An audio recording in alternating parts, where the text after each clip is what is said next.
Hey everyone, it's Norm Farrar, aka the Beard Guy here, and welcome to Lunch with Norm, the rise of the microbrands. Lunch with Norm. Lunch with Norm. Lunch with All right, like I said last podcast, I've got a special guest today. My buddy Kevin King is coming on. Kevin is known around the Amazon circles for being the guy, the man with the information. And we're going to be talking shop today. But a lot of people don't know that Kevin had his start back in 1995. He was doing e-commerce back in 1995. And that he's been featured everywhere. He's been a very successful businessman. He also represents, get this, over $500 million in sales between Freedom Ticket and his Helium 10 masterminds. And he's also the organizer of the $1 Billion Seller Summit. So anyways, if you're new to the show, sit back. We have a lot of fun during these shows with Kevin. We just talk shop. We don't even know what we're going to talk about. But anyways, Kevin always drops a few nuggets on us. I hate the word nugget. Anyways, Kelsey, where are you? Yeah. Why do you keep saying nuggets if you hate it so much? Give me another word. Kevin, when Kevin comes on, maybe he has another word because the stupid golden nuggets or whatever they are, it really is. I hate it. It's got to figure out something. So, all right. What are we doing, Kels? All right. So first of all, smash those like buttons. We got a great group of people already tuning in. That's awesome. People are excited for the episode. So yeah, if you can smash those like buttons, if you're on the YouTube page and watching this, if you can hit that subscribe button with that little bell, that would be amazing. I just want to quickly say we did have a StreamYard issue last podcast with one of the streams cutting out. So if that happens again, it's not us cutting off early. It's just something that's happening with this software right now. But we think that they fixed it. So it shouldn't happen again. But just head over to the YouTube channel if that is the issue, if that happens again. And we do have a prize today too. So what could that be, Kels? Do you want me to go now? Sure. All right. It is Brit Treats 20 Selection UK chocolate box. I think it's a value of like $45 US dollars. So it's a very big box. We've had it before. It's fantastic. And that's going to be #Wheel of Kelsey. And it's only for US and Canada only, unfortunately. So sorry to our international group. We'll make up for it. Yeah. And one last thing. We did add an event schedule on our Lunch with Norm website, so you can see guests a month in advance. So you can go check that out. But I'll talk about that later. All right, very good. Okay, so if you have any questions, just throw it over in the comment section, and we'll try to get to them. Usually with Kevin, we get a gazillion questions, but we'll try to answer them. If we don't get to them, we'll answer them afterwards in our group. So sit back, relax, grab a cup of coffee, enjoy the show. Mr. King. Hey, what's up? I don't know. I always have fun with these shop and talk. Do you have your coffee, Kevin? No, I don't drink coffee. Do you have your Coke Zero, Kevin? Actually, today I had a Diet Mountain Dew. A Diet Mountain Dew? I do Diet Mountain Dew and Coke Zero. Those are my two. That's it. That's our go-to, right? On the move. All right. So, Mr. King, how are you? I'm casual, man. I'm alive and kicking. You are alive and kicking. And sunny Austin? My friend Mark would say. Yeah, I'm here in Austin. Not sunny, though. Not sunny Austin. Oh, man. Our power, I hope our power stays on, because just about a half hour ago, the power went off. So it'll be Kelsey talking to Kevin if my power pops. So anyways, we're having a windstorm up here today. Kevin, in case people don't know about you, can you just give us a bit of background about who you are and what you do? Sure. Yeah, I sell a few things. I've been selling a few things for a long time now. Yeah, I've been involved in e-commerce since before Google existed, back when it was Alta Vista and Lycos and Yahoo back in the 90s. I've been selling on Amazon since 2001. I have several different companies on Amazon that I currently sell. I either run them or are partners in them. Also do a bunch of training course called the Freedom Ticket for Helium 10. That's included free for anybody that has Helium 10, as well as their advanced training called Helium 10 Elite. I run the $1 Billion Seller Summit for advanced sellers. Have a business with Steve Simonson called Product Savants for experienced sellers, and have a couple other businesses that are pretty much off Amazon as well. When are we I'm going to get not into this? as busy as you, though, Norm. Yeah, I'm right. trying to get enough different revenue streams coming in to match you. I'm like, damn, Norm's got 117 of them. I only have 8. Well, one of these days we got to get into business. I don't know what cigars. I don't know. Yeah, right. Kevin, right off the bat, have you seen anything new trends, new anything in the Amazon world? Yeah, probably the hot one everyone's talking about right now is what came out last week about the change in inventory, where no, it's no longer on a case of a specific SKUs. It's a total inventory on your whole account. So now when you're launching a new product, if you have the space, you're not limited to 200. You can actually ship in more than 200. But you have a whole account level limit, which is a whole different animal now. And it's a whole different way of planning. So if you're brand new, it's maybe a good thing, because now in most cases people are probably starting off with 500 or 1,000 as their account limit as a baseline, and so you could actually ship in more as a brand new seller. But if you've been selling for a while and you're already kind of maximizing that inventory and you're about to launch a new product, it might require a juggling act, or it might actually be an issue.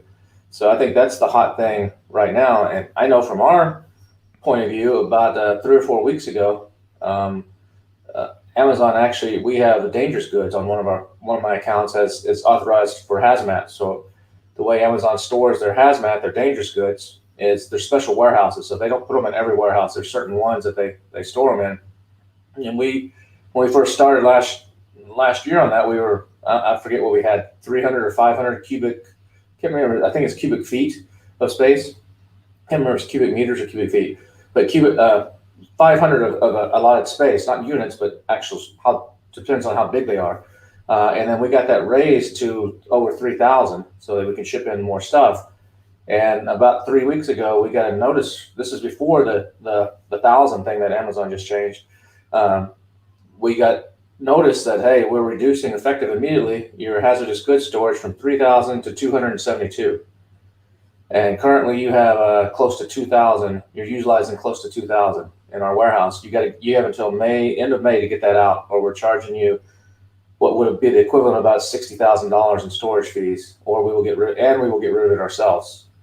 So we've had to donate a bunch of stuff out to send to charities. Had to pull some out, but it's like one of my SKUs right now is the best-selling SKUs is about to run out, but I can't send any in, 0. The inventory planner tells me, hey, we recommend you're allowed to send in whatever the number is, 800 or something. And I go and try to set up a shipping plan. It's like, nope, sorry, you're over. You can't ship in the 800. So it's going to cause a problem. And I'm trying to get that raised again, and it's falling on deaf ears. So that's almost a death knell to the company.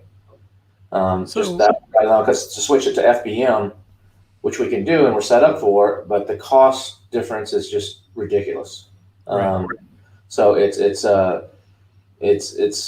this what Amazon is doing on that side, and I think part of the reasons they're doing on the dangerous goods side, which nobody's talking about, is because probably during the pandemic, there's probably every Tom, Dick, and Harry made hand sanitizer and sprays and whatever and sent them into Amazon, and they're probably just sitting there because that market is a race to the bottom right now. And probably Amazon's like, hey, we got all this flammable stuff just sitting around gathering dust. Get it the hell out of here. And this is a liability risk or whatever. So there may be some aspect to that from that side.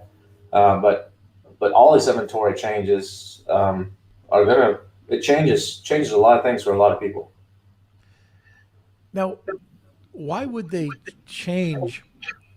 Like if they had inventory restrictions before, and it seemed to be working, like their inventory, you started out with 200 units, and if you sold more, you got more space. Right. Now, I've heard this from other people, even in our group, that they're having this nightmare. So I don't know why they would change something like that, because if they initially did it for storage and because of COVID and slow moving inventory, well, wasn't it already solved? They already solved the issue. Yeah, I think So, they. Yeah, you're right. I mean, when I first started doing FBA, you would have a limit. I forgot what it was. It was a smaller limit, a mhm. thousand, few thousand units or something like that. And as you start selling, it would go up. I remember one time I could ship in. I think my storage was over 1 million pieces or something in the account. It just kept going up and up and up. And then they like you said, they put in the COVID because of COVID. And I think a lot of people are complaining, like, look, the issue with, 200 units is not enough when I'm launching a new product. So they're like, oh, well, we'll fix it and we'll just have your whole account be based on the whole account. And then you just got to juggle, but that still puts a limitation on you. I don't think they have the right answer yet. And I think they're just playing around. And they're like, okay, let's see if this helps fix it. And it's to the advantage of a brand new seller. And so maybe they have some reason to, hey, we want more sellers joining, and this was maybe one department's like, look, the number of sellers joining has gone way down. How can we get that back up? Well, let's raise this inventory thing. I don't know. Maybe one partner's not talking to the other, but it's a problem. So It's an issue for a lot of people. I was looking at a post that was in one of the Facebook groups, and they were saying that their strategy was very similar to the original restriction limitations, where they would monitor their product. If they had like 300 units, they'd monitor it until it started to move, until the momentum started to go. Then as soon as they saw that there was a little bit of wiggle room, they would add more, and then a bit more, and it would rapidly go up.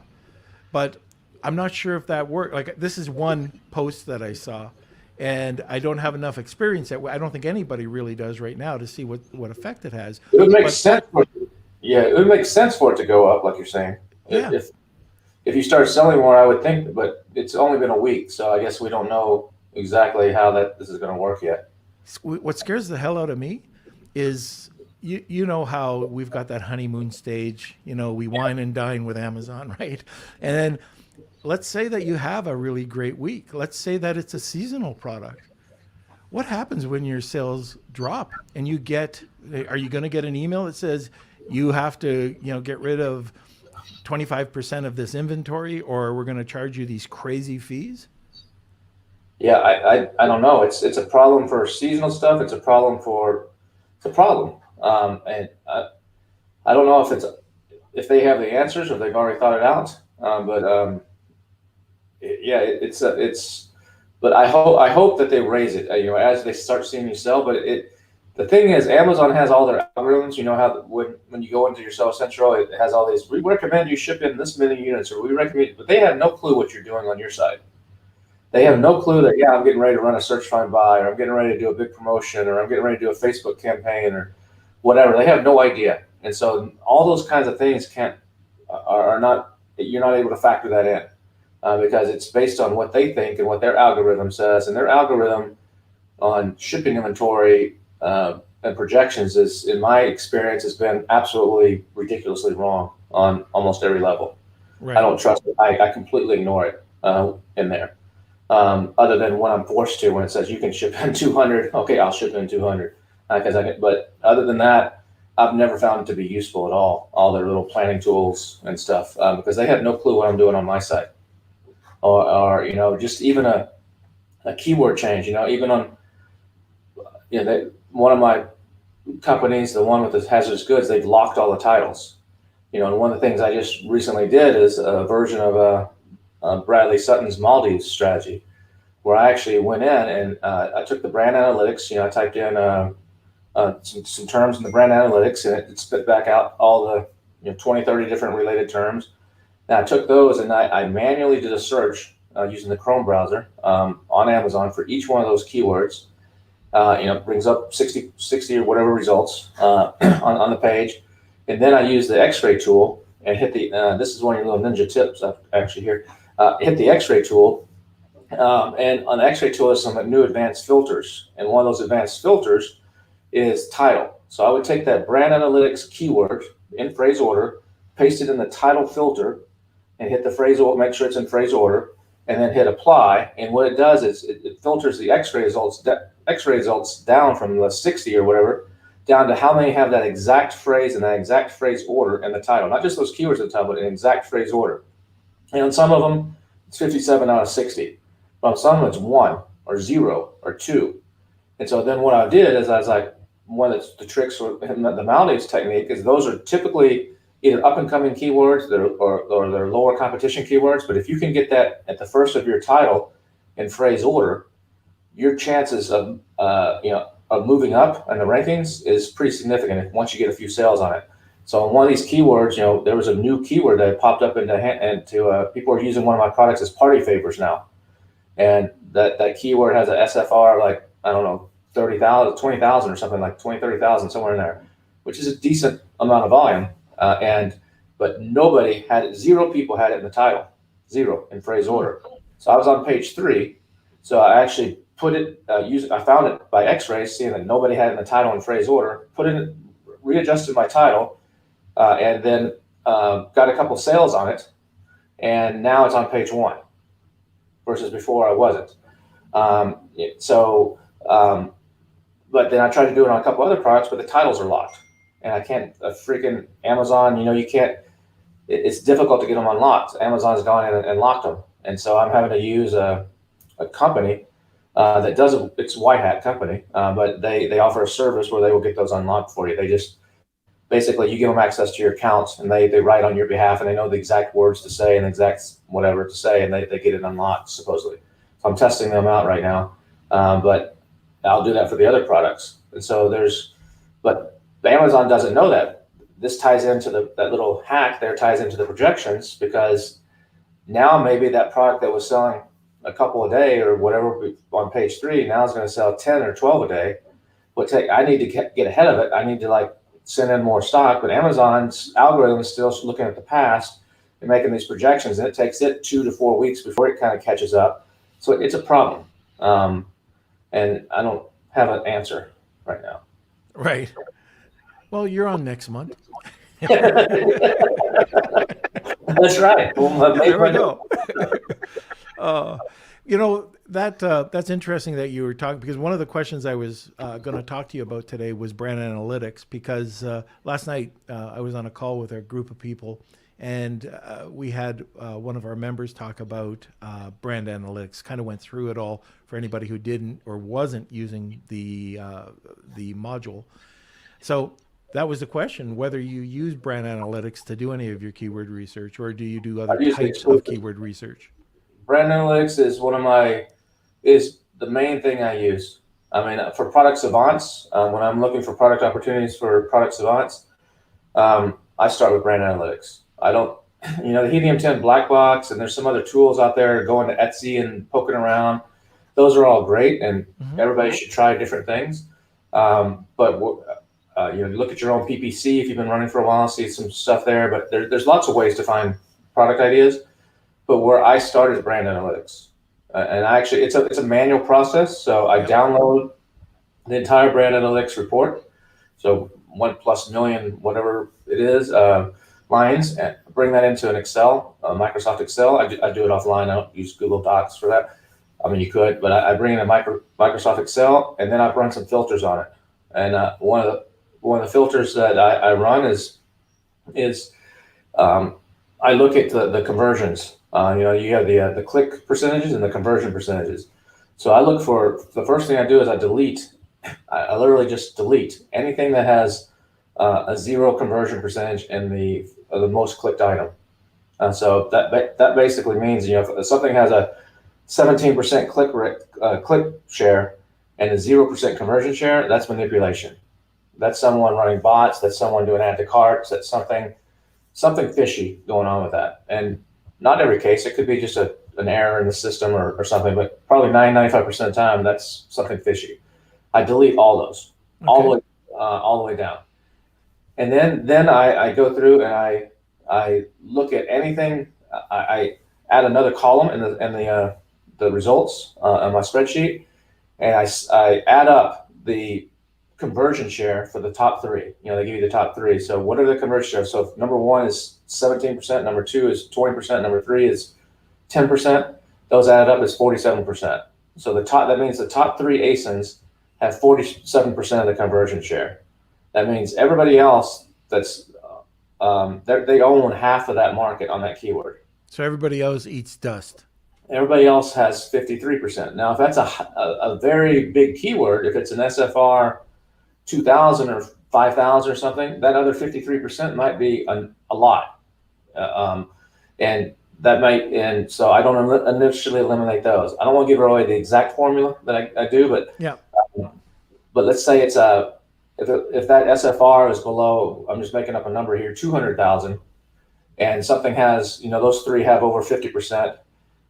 There's probably not enough room left for me to eat and really maybe so in some cases, but most times there's not enough room for me to take very many sales. So those would get eliminated those keywords. All would get eliminated from the list. And then I run a couple of little filters to filter it out, and then I just literally I eyeball it. I go through it. I start. Sometimes I'll start like in the middle, SFR 10,000 or something, and I just start scrolling down. I'll eliminate also anything that's seasonal, because I'm not doing seasonal. So I'll take out the word Christmas or Easter or July 4th or whatever like that. If you're doing seasonal, you could reverse that and actually keep them in. But I'm not doing seasonal, so I take those out. And then I just literally scroll through it, eyeballing it. And I have my browser open, and I'm like, that looks, once you've done this a while, spatulas, you don't need to even look up a spatula. Right. Certain things you don't need to look up. And then I will take those keywords, put them into, do a search, just like a human would be doing a search, cut and paste it over in a browser, take a look at what comes up. I eyeball the first page results just real fast. I don't even scroll all the way down, just first couple lines. And usually I can see how many reviews there are. If the top 6 have, thousands of reviews, I'm like, this no point. But if it looks like it's a mix, then I'll run X-ray on it and see and do some filters on X-ray there to see, what the review rates are, or how many reviews are, what the graphs, if the graphs, the little graphs and stuff.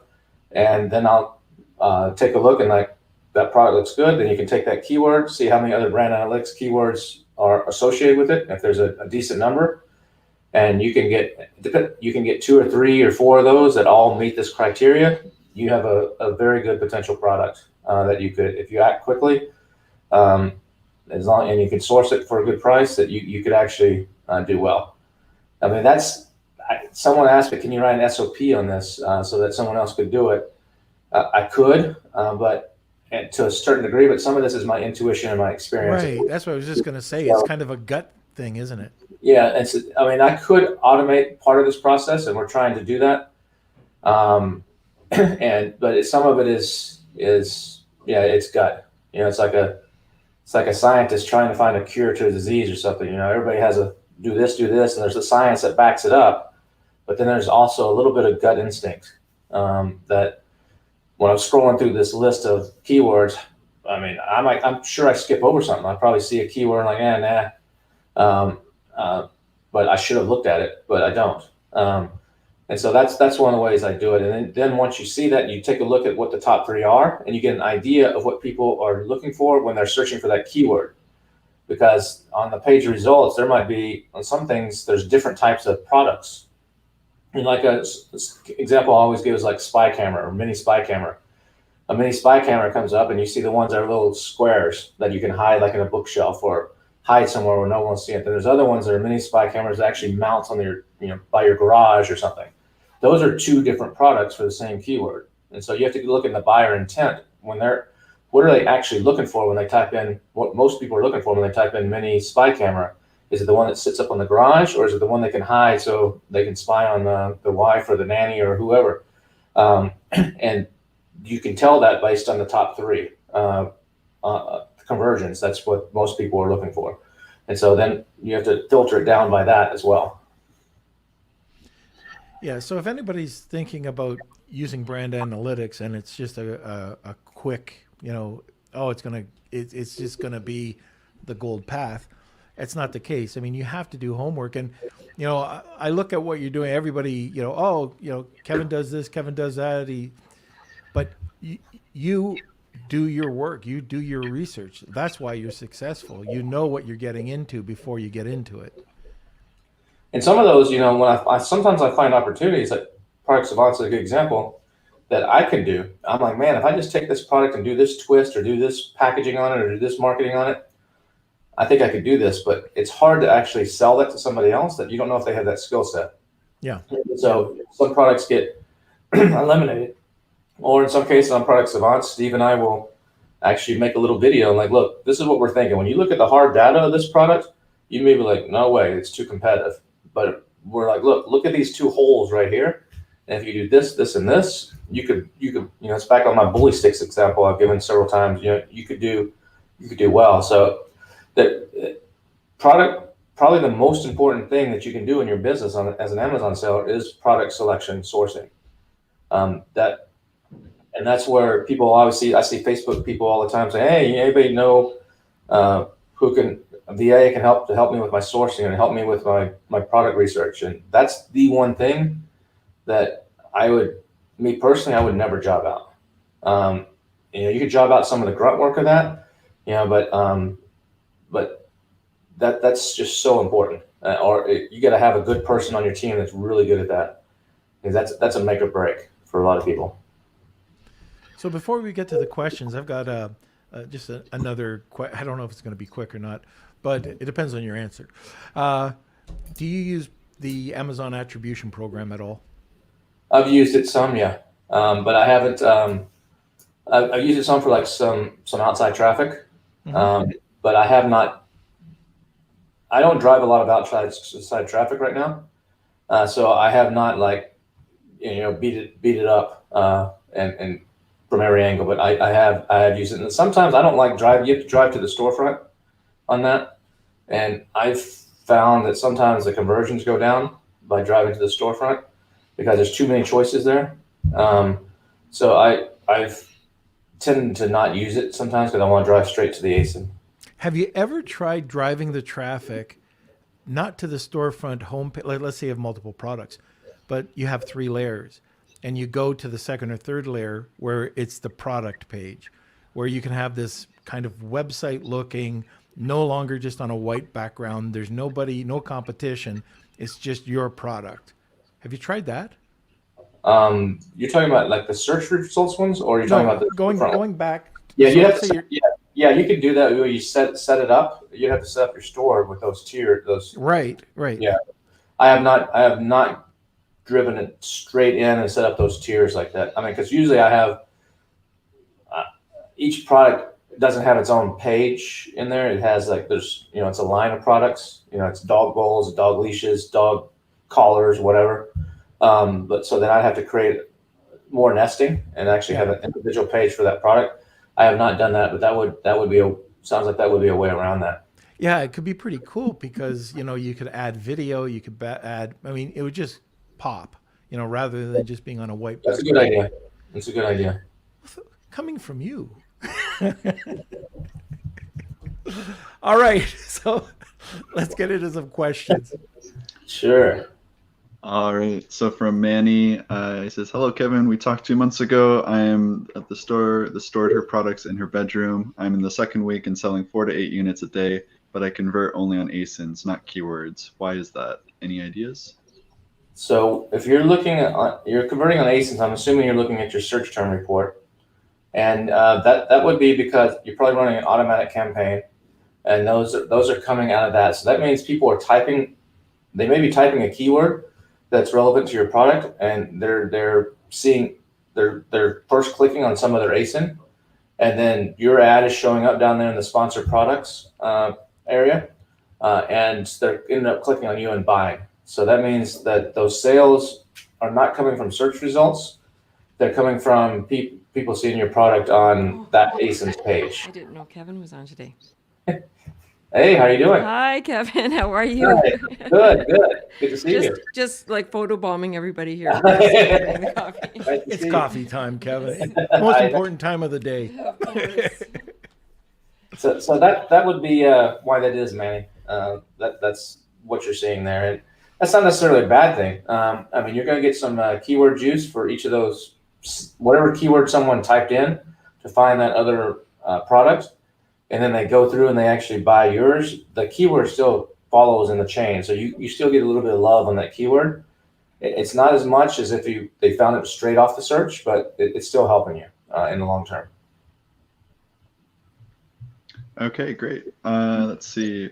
From Tom, hey guys, I'm interested in recommendations for packaging design and manufacturing if you have any to share. Thanks. So I guess this might depend on the product. Yeah, that's a pretty open-ended question. Yeah, I have to know a heck of a lot more to be able to answer that question. Packaging design can really set your product apart. It can add some definitely significant price, but sometimes spending an extra 50 cents or $1 on the packaging, if your product has the margins, can actually add $5 to $10 to your sales price. So packaging in certain categories is not going to, it can be overkill, but in certain categories, it can actually be one of the most cost-effective ways to increase your profits. Right. Okay. If like as for product design, I mean, you could go to Fiverr and take a look. They have a pro service, which is a bit more expensive than their Fiverr service. But make sure take a look at their portfolio. I mean, you could go to FreeUp. You could go to probably FreeUp would be the best for vetted, and just see what they're doing for product. It's got to be product design though. I mean, if you're just a graphic designer and they don't know how to lay out the die lines, then it's no use. And also, I mean, you could ask a manufacturer. Now it's important that that you find a good quality manufacturer too. You can go to Alibaba and type in whatever packaging you want. If you are stuck, Tom, I mean, you can contact Afalabe. He's got a ton of package suppliers that he could hook you up with. It says it's for a gift, so your product is giftable. Yeah, then the packaging is super important. One thing you got to be careful of, though, I've had this in the past with one of my products, is I made a really nice box for a makeup brush set. I had a makeup brush set that came in a nice leather case, like 22 different brushes that women would need, and it was really nice. I put in this really nice box, like a lacquer kind of box, and sent it in Amazon. The box was so nice, they started shipping in my box. Instead of putting it in an Amazon box with a smile, they actually just stuck a UPS label or Amazon label on top of my box and sent it. So it was a giftable box, but people were getting it all beat up in the mail because Amazon didn't put it inside something else. So you got to be careful with that too. Right. Okay. From Santo, how do you risk assess a product? For example, despite all data assessments and keyword research, if a product sounds like a good idea, is there a way to predict the degree of risk of failure? No, I mean, even some of those, what I think is going to be a home run sometimes fails. So as far as a degree of risk, yeah, you can, by going through and looking at competition and how people are selling, how the past sales have been, if you have the right margins on it. I mean, I always say that the money's made in the sourcing, not in the selling. If you have the right margins, so you have some room to come down if it gets competitive and still make money. Those are all pretty important. But yeah, there's no way to, and it's execution. Santo, you might be able to take a product and it might fail for you. You look at all the same data that I look at, and you put it through the same little scoring system or however you want to do it, and you fail, but I succeed. So a lot of it comes down to execution as well on a product launch, and some people are better at executing than others, and it can come down to inventory management. Some things can get killed because you don't manage your inventory. You maybe have a couple products and one of them you overbought on, and the other one is kicking ass, but you're stuck with all your money's tied up in this other one, and you don't have the money to put into the one that's selling to buy more because it's all tied up in this other one you can't move. So there's a whole number of factors there. But typically for an experienced seller, someone like, I mean, Norm can speak for himself, but for most people that have been doing this or doing 7-8 figures, probably 70 to 80% is a pretty good success rate. Most big sellers still have a failure rate. For a brand new seller, it's probably reversed. It's probably 20% succeed, 80% fail on their first product, especially. Hopefully, you learn a lot on your first one, and your second one you do a lot better. Assuming you do a second one, a lot of people never do a second one because they didn't do the first one right, or they spent all their money, or they're like, I was sold a bill of goods. This Amazon stuff just doesn't work. It's too competitive. I'm going to go sell on Shopify, and there they do even worse. It's hard to say exactly. But yeah, there's a number of things you can do to mitigate it, but to put a number on it's hard. Well, I like to add to that too, Kevin. So if you're listening and you are a new seller, and we try to provide as much content as possible, current content from current experts, but getting a good quality course, I don't pitch courses, but you should take a look at a good quality course so you can understand the whole process. Amazon is a beast. So I know over at Helium 10, Freedom Ticket is a high quality course, but it's free when you buy the research tools that you need to do the research for your product. So, I know Kevin, I know his course. Talk about value. You can't beat free. And what did it cost, Kevin, when you were selling it? It's $14.97, and I think you can still buy it for $9.97. I think, but most of you shouldn't. You should just go sign up for Helium 10 because you need Helium 10 anyways to do it. You need it anyway. Yeah, I think some people have coupon codes. I don't know if you have one or anything, but sometimes you get that for like $47 or something. Yeah. So anyways, that's just a quick note that if you haven't taken a course and you're just listening to this, I would highly recommend that you go and find a good course, study it, and then, you can play around with it. Because like Kevin said, you pay your Amazon tax or your Shopify tax when you go in blind. Even when you know what you're doing, if there's new changes and you get hit, you're always getting hit one way or the other. Okay. So I just wanted to mention that we do have our prize today. It is a box of 20 full-size chocolates. It's from Brit Treats.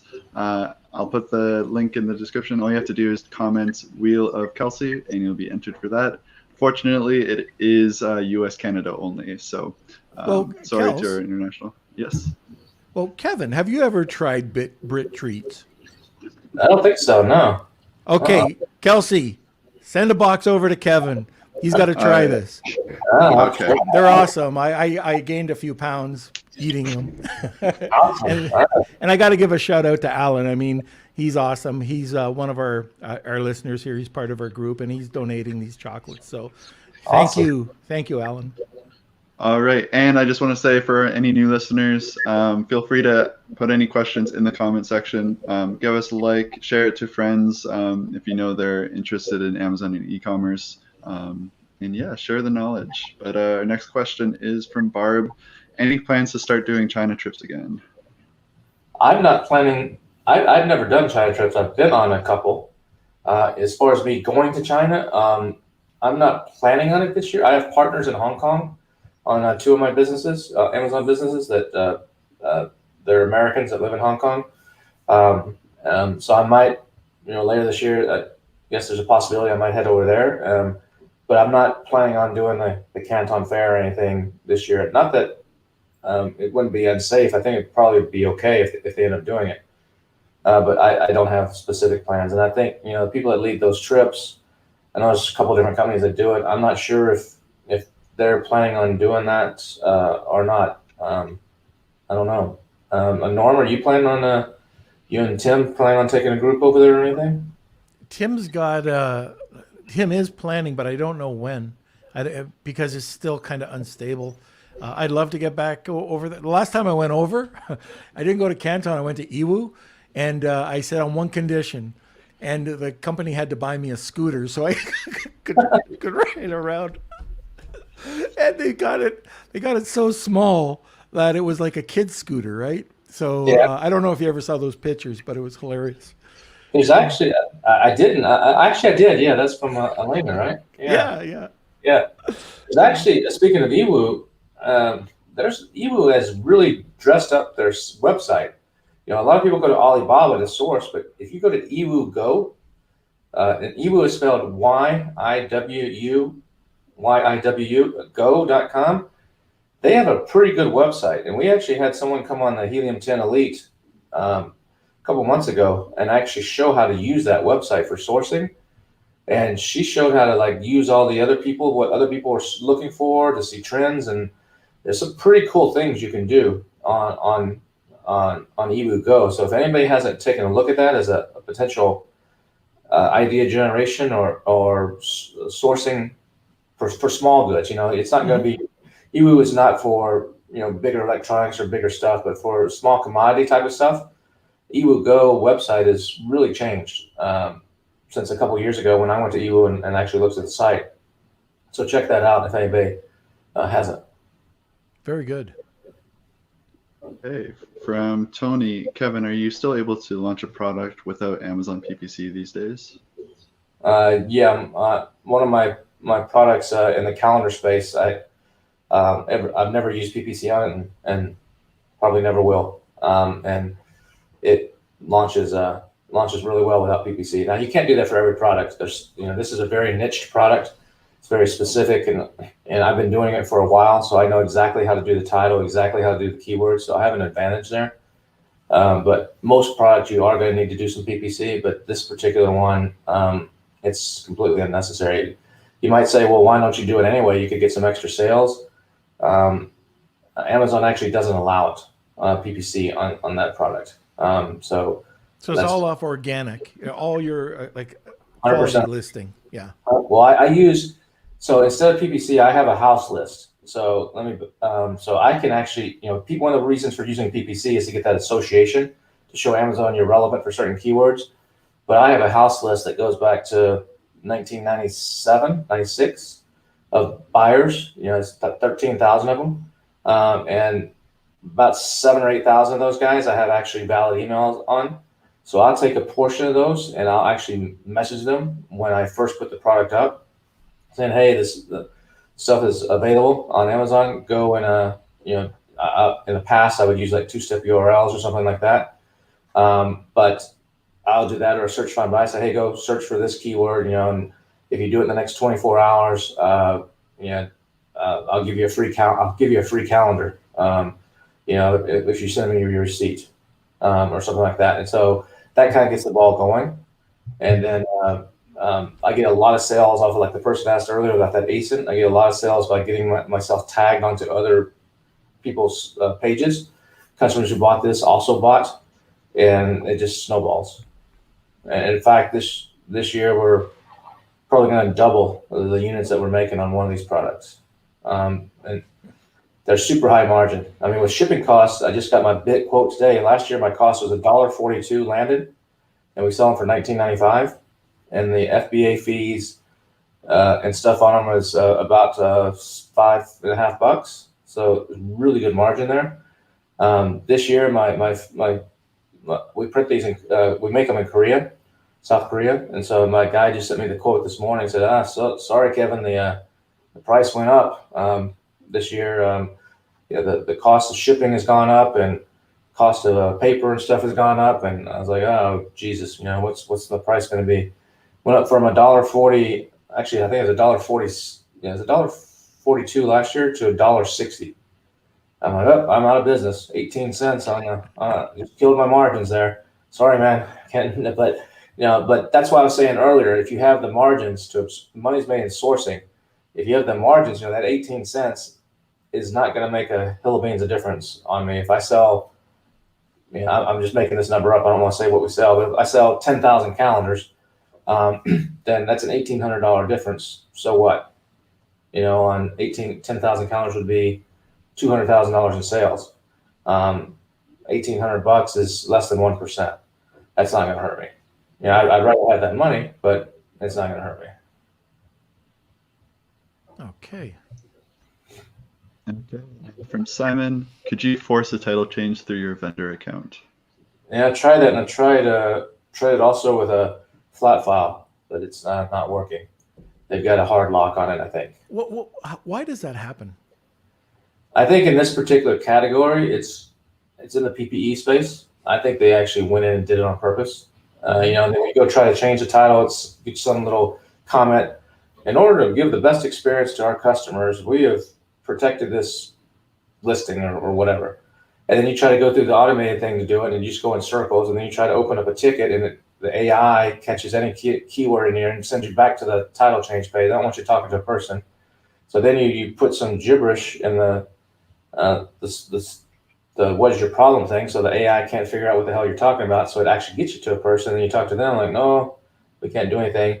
And I could spend a couple hours on the phone talking to, doing all the tricks that everybody says, get the catalog team, get the South American, Costa Rica team, do this. I don't have time for that. I just give someone $100 and fix it. Right. Legally fix it. Right. I'm not a black hat thing, but legally fix it. I'm 99. So if you want to, Well, we'll talk afterward. All right, That okay. $1, that 1%, that 1%, it make all the difference. Make up for what I'm losing on the calendars. This year. exactly. Think about it. All right, from Michael, can you get brand analytics if you sell pod products? Print on demand. You can get brand analytics if you. Brand analytics is general Amazon, and so it's not. The brand analytics is not broken up into print on demand or wholesale or private label. It's for all of Amazon.com. The only thing you need is a trademark. You need to be brand registered Right. on Amazon with your trademark, and then you have access to brand analytics. It's straight from the horse's mouth. This is data straight from Amazon. My dog just brought in this squeaky toy. I don't know if you can hear it. All right, well, we'll ask the next question. Dallas. Okay, from Red, what is the best strategy you use for PPC and low ACOS? I don't really care about ACOS. I care about tacos. Right. So sometimes if I have a 50% ACOS, that's fine with other people who freak out. That's fine with me if my tacos is low. That's supporting that. So PPC strategy, that's something we could sit here and talk about for 17 hours. So I can't tell you what's the best strategy. I mean, it varies on the product. It depends on your goals, depends on your tacos, depends on too many things for me to say this is the best strategy. I'm sorry. I know that's not what you want to hear. And that's a fair answer. Yeah. Okay, from DK, how do you prevent Amazon from sending my box without putting it inside an Amazon box? I am making my box extra strong and nice now, but worried about them sending it as is. It didn't exist when I had this problem a few years ago, but I've been told, I have not checked this, but so I'm not 100% sure. I've been told there's a setting, if you go into your settings, in the fulfillment settings, where you can actually disable them from doing that. But is that there, Norm? I have not. That's correct. Yep. Okay. Okay, let's see. This is about the Freedom Ticket. We'll get your course. Could you talk a little bit more about it? Do you give advice on the Freedom Ticket about FBM, choosing a good supplier, etc.? Just wonder if this course is for beginners. Yeah, Erica, Freedom Ticket is for beginners. And I mean, there's experienced sellers. I've had people that doing $2 million a year on Amazon that went through it and said they learned a lot of stuff they didn't know. But yeah, it's A to Z, and it's free. I mean, so it was voted the #1 course in the space last year on Seller Poll, an independent company that runs a polls for who's the best. It was voted the best one, and it's free. So I'm not trying to sell you anything. I mean, if you have Helium 10, which is, there's other tools. There's Jungle Scout. There's a number of other. There's Farrar Launch. There's a number of tools that are core tools that anybody should have. But Helium 10 is probably the best one. It's the most robust. Has the most. It's the biggest one now, actually. And so you're going to need that tool or another tool like it. So you might as well use Helium 10. And then I think their base plan is $97 a month. But for $97 a month, you get Freedom Ticket, which is 80 hours of training. So it goes from everything from how to set up your account on Amazon, how to get your brand name, how to find suppliers, how to find products, how to handle the shipping, how to handle the PPC, how to handle the launch, how to do promotions. Pretty much, it covers every aspect in pretty good detail of everything that you'll need to know to sell on Amazon. There's a new version coming out. I mean, the version that's there was shot in 2019, but we do update it. So as some things have changed, we go in and we update it. There's a lot of spreadsheets in there too that you can download that'll help you on your planning, on your profits, and really analyzing products. Well, we do go in and update it, but in July of this year, we're filming a brand new version. So just to update it even more. So if you go in, it's good now. I mean, I'm not saying, but it's even going to be better. Because there's new things that have come out, like this brand analytics thing I was talking about. If you were here earlier, we'll incorporate that in the next version. But there's no reason to not go and do what's there now, and then you could always come back and cherry pick stuff later. Yeah, and Okay, great. if I have a new VA come on, that's what they're doing. I have a VA on right now that is learning Amazon, and we're on Freedom Ticket. He's taking it right now. Awesome. Yeah, they even have certifications. I know there's like a big group in Pakistan. That's like 400,000 VAs in this Facebook group or some crazy number like that. And that a lot of them go in there and take it. And then at the end, you can actually take a test and get a certificate, like a graduation certificate, straight from Helium-10. You take a test, and a lot of them are actually using that to say, look, I know what I'm doing. I passed the test. Here's my certificate. Right. Okay. From Marcia, we are in the safety compliance queue, waiting to be released from the Amazon jail. We are told our listing is 100% compliant now, but still waiting. Do you have any tips on how to accelerate the process? Jump on a plane, go to Seattle, go to the third floor of the building on 17 East Main Street, knock as hard as you can on the door. If they don't answer, kick it in and tell them, do it now. There's nothing you can do. I'm sorry, Marcia. There's, if it drags on, you might be able to get one of these people that help you with listings reinstatements. Some of them do all kinds. They don't just do listing reinstatements. They do a whole bunch of compliance issues and stuff. And they may have somebody that they could, ping over there, from their past experiences that may be able to accelerate it up or put a rush on it or something. But in most cases, it's a waiting game, unfortunately. Look who showed up. Danny. How are you, Danny? Past his bedtime. That guy goes to bed like at 7 o'clock at night. What are you doing up? He's up at 4 in the morning. It must be, that's right. The UK now, you can get the pubs. He must probably sitting at the pub somewhere. Probably. That's my guess. Okay. From Nick Stuff, Kevin, have you used AGL, example Dragon Boat? How do they fare against traditional FF? I have not used it. So I'm not, I've heard some people that say they're getting some better rates on it.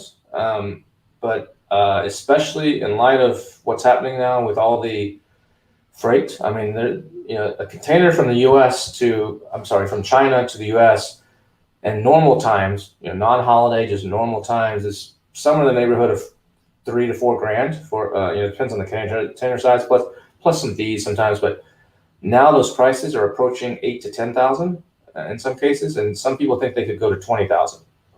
So the cost of shipping is going up. We just had someone on Helium-10 Elite last week talking about this from Guided Imports, how he's like, this could go to 20 grand. It wouldn't surprise him. He hopes not, but there's a container shortage right now, and to ship a container from the U.S. back to China is like $200. It's dirt cheap because they're going back empty. But the problem is, he's saying in his business, people that are doing inland freight, so having a clear customs, say you have a 3PL in Dallas, and you're shipping, it comes in through Long Beach, but it doesn't get customs clearance until Dallas, so that container has to go on a train or on a truck, usually on a train, all the way to Dallas for clearance. He's saying that a lot of people are refusing to do that because that means that container's got to go all the way in the middle of the country and then come all the way back to the port, and it's slowing things down. So some of the shipping companies are refusing that. So they're having to ship to Long Beach and then offload it and then truck it separately with a separate charge, and it's not as seamless, to their 3PL in Dallas. There's a lot of issues. So freight right now is a problem. There's because of this container storage shortage, and that ship that got stuck in the Suez Canal a month and a half ago backed up a bunch of stuff as well. A lot of that's started to catch up, but there's still a container shortage. And so the shipping lines are raising prices, and some of these prices are probably never going to go all the way back down because it's a supply and demand. They'll figure out what they can get away with. It's kind of like when a UPS or FedEx add, the price of gas shoots through the roof, and they add this bullshit fuel surcharge, extra fee. You can ship a box for $4.06, but there's a 26% fuel surcharge, so we're adding another dollar to your cost. And then when the price of gas and everything goes back down, that fuel charge oftentimes doesn't change. Right. So I think you may see some of the same thing happen with shipping as well. So some of these prices may never go back down to the 3,000 or 4,000 unless there just gets to be a glut of half full ships or something at some point. But I don't see that happening anytime soon. So I think higher freight costs are here to stay. Maybe not as high as 8,000 to 10,000, but higher than they were a few years ago. And just remember, you've got to add those into your landed costs. Some people still don't. They think of the cost of goods just being, the coming out of China, but you've got to add in every little penny that until you get into the FBA warehouse. If you don't, you're just going to give yourself a false read on your profit. Yeah, there's a spreadsheet. It's good you brought that up, Norman. Freedom Ticket, I think it's module. I know this because it's the number one customer service complaint in all of Freedom Ticket. Because the customer service team in the Philippines sometimes has to message me on Slack and say, hey, how do I answer this question for this person? It's module 20.1. And module 20.1 is a downloadable spreadsheet. And this spreadsheet has about 7 tabs on it. And it's meant to help you gauge your costs. And I hear people on the Serious Sellers podcast from Helium 10 of last year had some girl on there who actually has a course. She teaches Russians or something how to sell. And she was talking about he asked her, what's your profit margins? And she spouted out some numbers. He's like, well, I sell it for $20 and I buy them for $5. So my profit margin is 75%. I'm like, no, it's not. And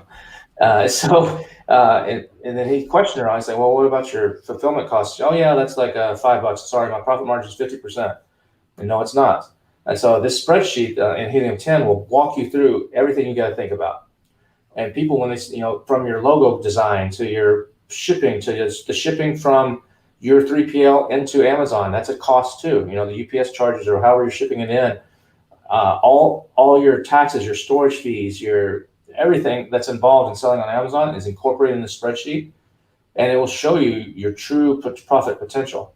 And a lot of people will message in and say, the spreadsheet's broken. This is just not right. I'm buying this for $3 and I'm selling it for 15, but I'm only making $1.50. This just can't be true. Something's wrong with this spreadsheet. No, it's not. Look at the data. It's based on the data you inputted.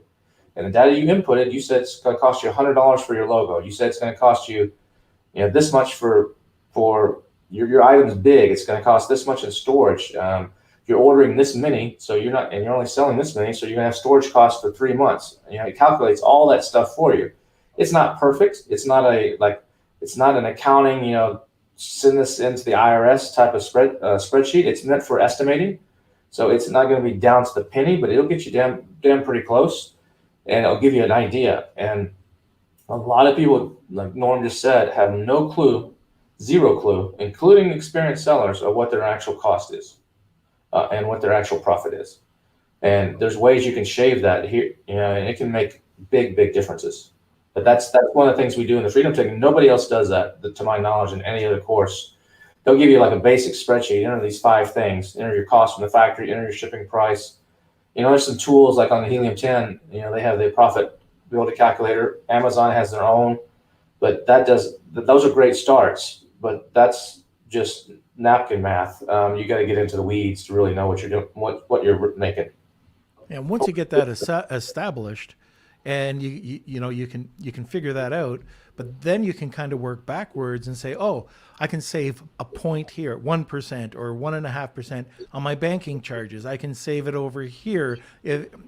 Just working with cash cash flow is a whole other topic that we could talk about on another time. But just by staggering out your inventory, saving money, there's all sorts of ways. Once you have that firm cost in place and you know what you're dealing with, then you could work it back and really start to become a better optimized business, a more profitable business. But you have to know those numbers. Yeah, and like the spreadsheet, it factors in if you sent 2 wires transfers, they cost you $35 each from your bank. That $70 is factored into your cost of that product. It's a cost of your product that you're never going to get back. So if you were only ordering, 500, 1,000 units, that just added 70 cents to your product cost. Just those bank fees. If you're ordering 1,000 units that are $1, whatever, it added 7%. I'm doing the math right, but it added a percentage to your cost and all those, like Norm just said, all those little things add up, and a lot of people just gloss them over. And that spreadsheet does it so that it's based on your first order. Some people might amortize that out. Well, if I'm designing a logo and it costs me $100, or package design, it costs me $100 for this package design off of Fiverr. I'm going to order like 10 times, so really it's only $10 per order. That I'm assigning that cost, but we have to assume that you're never going to order again. We have to assume that this is going to be your one shot and it's just not going to work. So what is the worst case scenario? So we put that whole $100 in on that first order. So that spreadsheet will actually show you the difference, like first order, second order. First order margin, second order margin. So it'll factor out some of those fixed upfront one-time costs and give you an idea of like, okay, this is what I'm looking at going forward, but this is my first order. If it just doesn't work, this is what I'm in for. Very good. So before we get to the next question, Kels, just a reminder that we have that giveaway today, which is hashtag Wheel of Kelsey, and it's a box of Brit chocolates. Yes, that is correct. Wheel of Kelsey, it's US, Canada only. And yeah, so actually we had a comment from Sharon Evans. So she's dropping in, say hi. So she says, the issue is when you get a quote on pricing for shipping, now it's not relevant for 2 to 3 months later due to how broken it is. So people need to take into consideration 25% increase on the pricing to be safe. Yeah, that's a good point. Yeah, unless you can get something in writing that says it's good for this amount of time and you're able to ship within that amount of time, your pricing could definitely go up. That's a good point. Sharon always has smart girl, always has good stuff to add. All right. Was that it for the questions? I always say it wrong. I think it may be Sharon. I think that's always say it wrong. So it is 1:07 over here, so we're past the hour. There's tons of questions. So Kevin, how good can you take another 1 or 2 questions? Yeah, I've got a few minutes. I gotta leave in about 40 minutes. I got do a couple things before then. I'm going to play racquetball actually today. Nice. Try to get a little extra. Okay, Try not to die. I haven't played, and I used to play as a youngster all the time, and this pandemic I got fat and sassy and old, so I'm actually going to play racquetball with someone. I don't want to say the name, but someone we all know. Give that a shot. Well, the only time you'll see me on a racquetball course is if they either give me a scooter or if Kelsey's pushing me around in a wheelchair. Yeah, you may that may be my case next time I play after today, because I was like, I hope it's not glass walls, because I'm going to be like looking a fool in there. Okay, so I'm going to try and go to people that haven't asked a question yet, just so it's fair, so it's not the same people. Sure. So this is from Dick. Is Amazon trying to reserve FBA for smaller new sellers and push the bigger players to prime seller fulfilled? Thinking about the new storage rules. No, I don't think Amazon's like deliberately trying to do something like that. It might look like that or to some people, but I don't think they're trying to do that. I mean, Amazon does like diversity and choice and giving the customer, the best options or the lowest prices. But as far as trying to push older sellers or get them to start doing self-fulfill prime, actually self-fulfill prime right now is actually, I think, closed.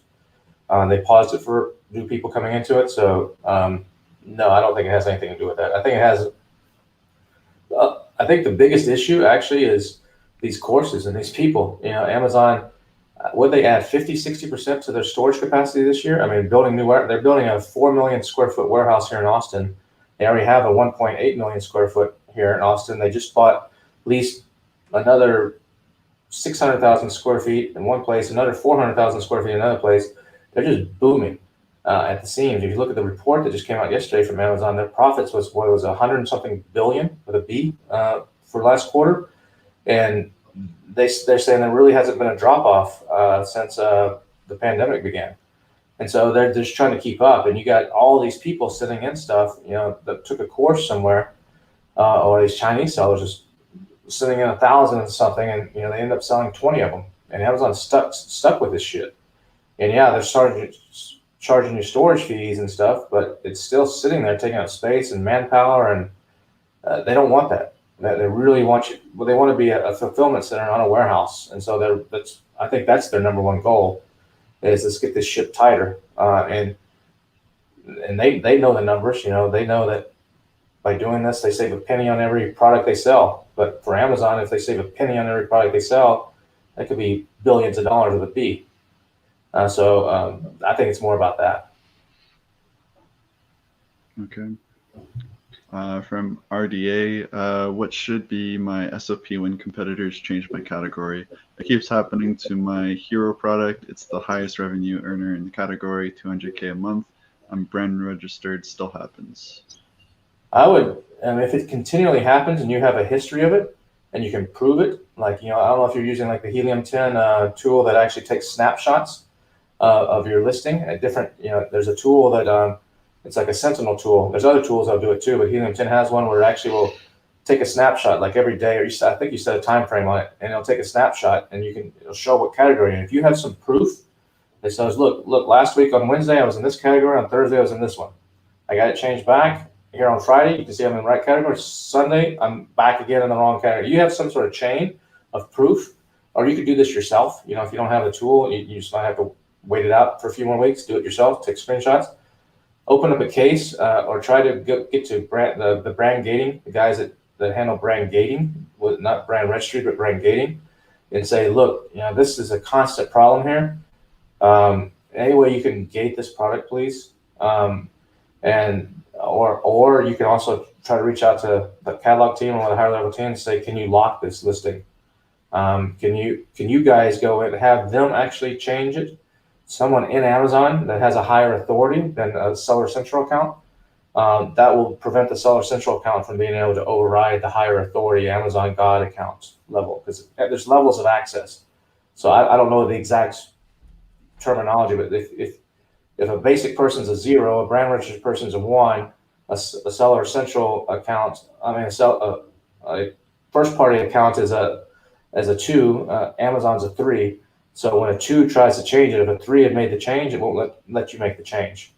And so maybe that could be an option too, is try to get someone in Amazon higher up to actually physically do it for you, so it actually logs it from their computer, their system, as the higher person. And I don't think that's seller support. I think that's got to be someone like on the catalog team or someone higher up.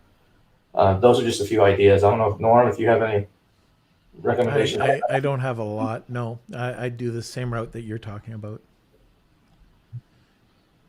Okay, last question. Last question from Adriana. Hi, I have a question about placements changing in desktop and on the app. I've seen them change so much. Is there a way to be consistent on both? Thanks. No, not that I know of. It's based on IP. It's based on browsing habits. They know that on mobile, certain people tend to look at different things than they do on a desktop. It's based on, like I said, IP, where you are.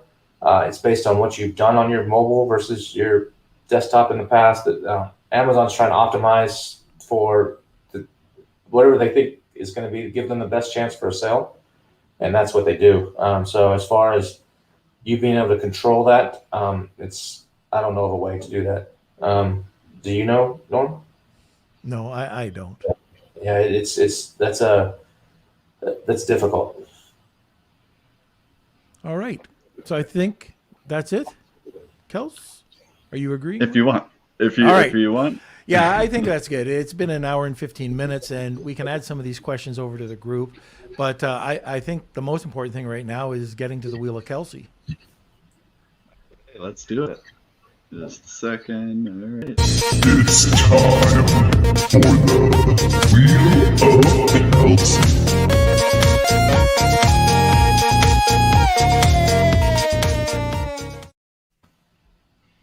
All right.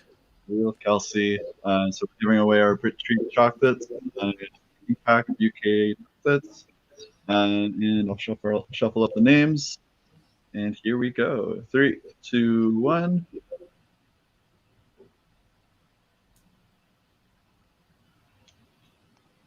Oh, he can't. Oh, okay. I was going to say Rad can't win again. Okay. All right, Michael. Okay, Michael is the Congrats. winner. Congratulations, Michael. And actually, I just wanted to say that Rad is offering his products up for Wheel of Kelsey next week for cool. 3 of the days. So he wants to give back because he's been a winner quite a lot, and He's a mega he's winner. doing this. He is a mega winner. This is very generous of Rad, so thank you so much, Rad. We look forward to the giveaway next week. And Michael, I'll get in contact with you, k@lunchwithnorm.com. Send me your shipping information, and I'll connect you. Well, Mr. King, thank you for being on the podcast again. I can't problem. wait till next month. You know, I don't know what we'll be talking about, but I love talking shop with you. It's always fun, man. Good to see you. Good to see you too, Kelsey. All right, we'll see you later. Kevin. Thanks, Kev. All right, everybody. I hope you enjoyed the show today. Kevin's always great to drop a few. I'm going to say what he said. Ninja, not nuggets, but ninja tips. Anyway, tomorrow or on Monday, we've got somebody, a first timer on the podcast. And this is Taylor Offer. Taylor is the CSO of Retail Empire. And we're going to be talking about alternative channels, getting into department stores, retail. So it'll be a little bit different, a little bit off Amazon. So Yeah. Other than that, Kelsey, what do you got to say? So this is a recommendation actually from Ashley Armstrong. This is someone Fantastic. that was connected with that. So it's going to be great. He's big in the retail world, so a lot of great information there. Thank you everyone for showing up to the show. Also, our cousin, or my cousin Landon, was joined in on today, or he was in watching today, kind of. Oh, was he? Doing some school work, but he was with our the family friend Terry, Auntie Terry, apparently. So that's great to see. Thank you everyone for showing up. We do have a new calendar tab on our website, lunchwithnorm.com. That's where you can see the entire month of May guests. So if you want to see when Kevin King is on next, that'll be there. But yeah, that's very exciting. And yeah, thank you guys. If you're still watching, hit that subscribe button, like that episode. We really appreciate it. And yeah, if you have any comments, questions about the show, feel free to email me at k@lunchwithnorm.com. Fantastic. Okay, so thank you, everybody. Join us every Monday, Wednesday, Friday at noon Eastern Standard Time. Thank you for joining us. Thank you for being part of the community. We couldn't do this without you. Enjoy your weekend. Lunch with no.